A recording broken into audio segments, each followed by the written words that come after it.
ኣብ ስደት ብዙሕ ነገር ክገጥም ይኽእል እዩ እዛ ሎማዓንቲ ዘቕርባ መደብ ካብ ውዕሎታተይ ቁጥር 3 ክትከውን እያ እዛ ሓፍቲ ታሪኻ ካብ ትዕለኒ 3 ሰሙን ኮይኑ ኣሎ እናደወለት ኣኽቢ ደልክደ ሎሚ ሰሙን ተፀበይክ ነይረ ክትብለኒ ቀንያ 2 ግዜ ደው ኢላትለይ ስለዚ ሎማዓንቲ ከቕርባ ወሲነ ሒዘያ መፅእ ኣለኹ ኮኸቤ ናብዛ ቻነለይ እንኳዕ ብድሓን መፅኹም እንዳበልኩ ናብቲ መደብ እዚኣ ሓፍቲ ረኺባ ክትዕልለኒ ከላ ንካናዳ ካብ ትመፅእ ነዊሕ ግዜ ዝገበረት ኣብ ካናዳ ኮይና ከዓ ንሕዋታ ናብ እስራኤል ናብ ዩሮፕ ከም ሰደደት ነዚኣ ናይ መወዳእታ ሓፍታ ግን ምሳይትኹን ጥቃይትኹን ሰብ ዘይብለይ ኢላ ንካናዳ ስፖንሰር ገይራ ኣብ ኣፍሪቃ ከለዉ ድማ ንዓኣን ንበዓል ቤታን ንደቃን ፋይናንሻል ትሕግዞም ከም ዝነበረትን ያዕሊላትኒ ማለት እዩ እዛ ሓፍቲ ነታ ሓፍታ ስፖንሰር ዝገበረትላ ወዲኦም ክመፁ ከለዉ ብሓጎስ ተቐቢላታ 3 ቤድሩም ነይርና ኣብ ገዛና ተቐቢልናዮም ሰብኣያን ንሳን 3 ደቃን ተቐቢልናዮም ኢላ ኣነ ወደይ በዓል ቤተይን ኣብ መደቀሲና ኣብ ሓንቲ መደቀሲ ንድቅስ እቶም ኣጋይሽ ከዓ ሓፍታን በዓል ቤታን 3 ደቃን ከዓ ኣብቲ 2 ቤድሩም ገዲፍናሎም ኣብኡ ይድቅሱ ነይሮም ጽቡቕ ከዓ በቃ ብሓጎስ ከዓ ተቐቢለያ ኣብቲ ገዛ ፀኒሖም ማለት እዩ ንበዓል ቤታ ዳምዳም ኢሎም በዝንበትን ኢሎም ስራሕ ረኽብሉ ነይሮም በዓል ቤታ ግን ፀሬት ኮይኑ ሓንሳብ ናይ ለይቲ ኮይኑ ሓንሳብ እታ ኣውቶቡስ ትወስደኒ ክንዲዚ ሰዓት ንትወስደለይ ዳ ኣይከይድኒ እንዳበለ ምኽንያታት ህብ ነይሩ ከም ዝዕለለትኒ ማለት እዩ ንሳ ንሓፍታ ፀዊዓ ክትመኽራ ሓፍተይ ኣትሊስ ንሓፍተይ ክመክር ኢላ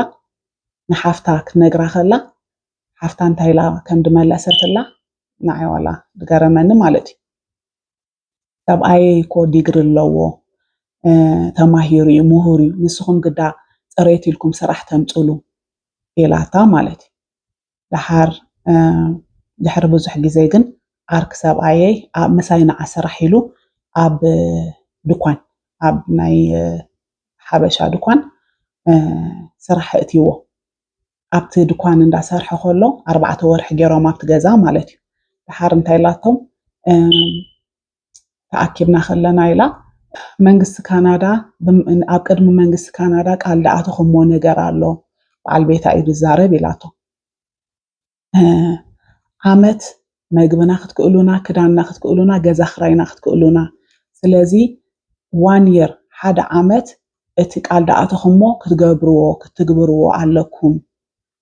ምስ በሉና ኢላ እታ ሓፍቲ ጥዕና ስለ ድጎድላ ድሰማዕኮ ኮንፊውዝ ኮይነ ኢላ በቃ ይርዳእንን ነይሩ ኢላ ኣብታ ዝነበርኩዋ ሳሎን ተኾርሜ ነብዓት ይዛር ነይሩ ካብ ዕንተ ኢላ በዓል ቤተይ ግን ከስተውዕሎ ዝፀንሐ ነገር ስለ ዝኾነ ብምስትውዓል ከይሰንበደ ጠገም የብሉን ክንሓስበሉ ኢና ብምባል እሱ ከዓ መልሱ ብህድኣት መሊሱ ኢላ ብድሕሪኡ ብዙሕ ኣብቲ ገዛ ሰላም ኣይነበረን ንሕና ዝመረፅናዮ ገዛ ኢኹም ትካርዩልና ስለ ዝበልዎም በቃ ንስኹም ምረፁ ኢልና ንወስዶም ንመልሶም ነርና ፍቕሪ የለን ድበልዎ ነገር ኣብ ውሽጥና ሕርኽርኽ ኢልና ኣሎ ኢላ ፅቡቕ ግዜ ኣይነበረናን ኢላ ድሓር ገዛ ረኺቦም ምስ ወፁ ንሳ ነቶም ኣሕዋታ ነቶም ኣብ ዩሮፕ ደለዉ ኣብ እስራኤል ደለዉ እንዳደወለት ክትዕልሎም ጀሚራ ከምዚ ጌራትኒ እንዳበኸኹ ኢላ ገሊኦም እንታይ ይብሉ ኢላ ሓፍትና ርእሳ ፈታዊት እያ ከምኡ ከም ትገብር ንፈልጥ ኢና ይብሉ ገሊኦም ግን ንሳ ጥዒት እያ በዓል ቤታ እዩ ከምኡ ግበሪ ኢልዋ ዝኸውን ኢሎም ኤኒዌይ ሓደ ካብቶም ኣሕዋት ካብቶም ኣብ ደገ ዘለዉ ኣሕዋት ኣነ ገዛ ክራይ ክሽፍነልኪ እየ ንስኽ ኣይትሕመሚ ትብከይ ንስኽ ከዓኒ ምስቶም ካልኦት ሓጋጊዝክ ከዓ መግቢ ሸፍኒ ኢልዋ ማለት እዩ 8 ወርሒ ከምኡ ገይሮም ሸፊኖም ወዲኦም ማለት እዩ ብድሕሪኡ ግን ድቃሲ ኢና ዝሓፍቲ ድቃሲ ኢና ክትከይድ ትደሊ ክድውል ትደሊ ግን ከዓ ዝገበርዎ ነገር ከዓ ሰላም ዝኸልእ ስለ ዝነበረ ሓደ ግዜ ሓሲባ እንታይ ገይራ ደው ኢላ ድሓር ምስ ደወለት ኣይተልዕላንያ ነይራ ቴሌፎን ኣይተልዕላንያ ነይራ ናብቲ ገዛ ከይደ ኢላ ናብቲ ተኻርዮሞ ነበሩ ገዛ ከይደ ኢላ ድሓር ናብኡ ምስ ከደት ካልእ ሰብ ተኻርይዎ ፀኒሑ ድሕሪ ነዊሕ ስለ ዝኸደት ካልእ ሰብ ተኻርይዎ ነቲ ገዛ ፀኒሑ ተመሊሰ ገዛ መጤ ሰላም ሲኢነ ቀነ ከዓ ከይደ ኢላ ሓበሻ ሰባት ረኺባ ኣብዚ ሓበሻ ነይራ ከም ዝትበሃል ምስ በለት ወይ ከይዳ ወፅያ ኣላ ነፍሰ ፆርያ ወፅያ ገዛ ቀይሮም ኢላታ ኣድራሻ ተፈልጥዮ ዶ እወ ፈልጦ ሂባታ ማለት እዩ ምስ ሃበታ ናብቲ ገዛ ምስ ከደት ምስ ኳሕኳሐት ገዛ ከፊታ ዳመን ኢልክ መፂኺ ኢላታ ኣንእሽተይ ነታ ዓባይ ዳመን ኢልክ መፂኺ ኣበይ ትፈልጥኒ ተክትገብሪ መፂኺ ኢላ ፀሪፋ ኣዋሪዳ መሊሳትኒ ኢላ ብድሕሪኡ እንሆ ሕጂ ኣብ ሓደ ከተማ ንነብር ይሕዋት ኢና ግን ኣብ ሓደ ከተማ እንዳነበርና ሰላማይ ንበሃል ኒና ኣነ ኣይሓታ እሳይ ተሓተኒ ነፍሰ ጦር ከም ነበረት ይፈልጥ ግን ሓሪሳ ድያ እንታዩ ኣይፈልጥን ኢላ ኣይሓትትን ኣነ እውን እንታ ክደግም ኢለ በዓል ቤተይ እውን በዓልኺ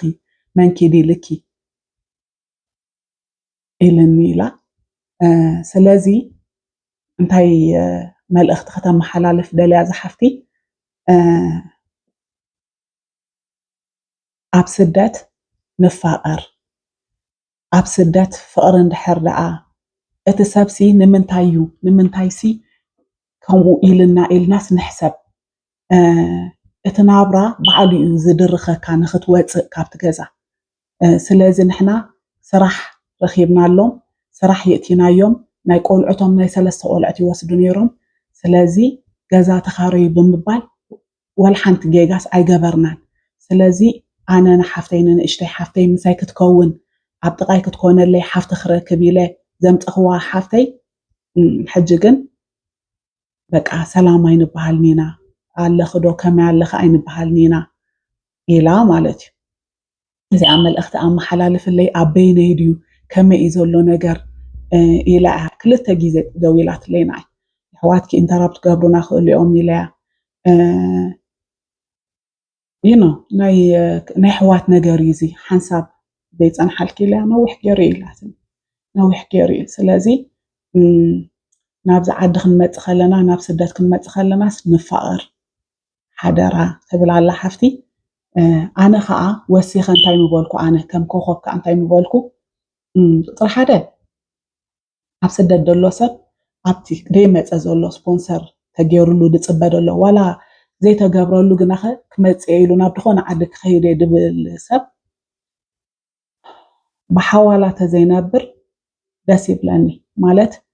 ልምዲ ናይ ስራሕ ልምዲ ስኪልስ ማለት እቲ እምሮናስ ሬዲ ጌርናዮ ክንመፅእ ንስራሕ ንድኾነ ዓይነት ስራሕ ሬዲ ጌርናዮ ተንመፅእ ቁጥሪ ሓደ ማለት እዩ ቁጥሪ ክልተ ከዓኒ ትምህርቲ ስለ ዘለካ ኣብዚ መፂኻ ብትምህርትኻ ኣይትቁፀርን ኢኻ ኣይዶን ነው እንድሕር ከምኡ ድገጠሞ ሰብ ተሎ ይፈልጥን ግን ከምኡ ኣይከውንን እዩ ቁጥሪ ሓደ ኣብኣ